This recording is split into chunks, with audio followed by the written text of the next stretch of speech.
Ito yung pagkain ng nanay, hindi kumain ng panihapon, wala din siyang snack. Ayan yung gatas. Yung gatas, mura nag-ice, nabugnaw na.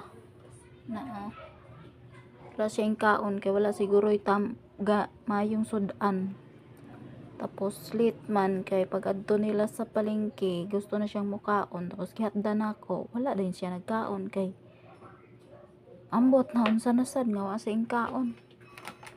Mauna nga dara na itakloban ako. Lisod kaayo, kay grabe kapili sa pagkaon. Hatdag pagkaon, di mo kaon, tapos moingog kadto na pod, hatdan dili na pod. Oh. Mauna siya, unana na siya kakuan.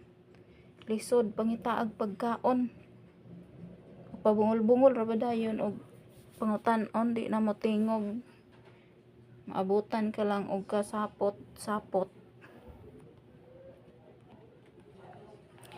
Pangutan-on unsay gusto niyang kaonon, dili magtingog. Unsaon man nato na paghatag pagkaon, di man magtingog. Tuwa, nagpatulog-tulog na. Oh.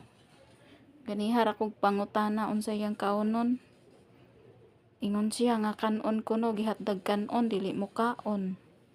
Hatdag lugaw dili mo kaon. Ambot niya. Sakit na niya akong ulo ay. Wala pa ko'y kwarta. Ni akong gibantayan, magsige pag sapot-sapot, sige pag pabungol-bungol. Ambot ba lang.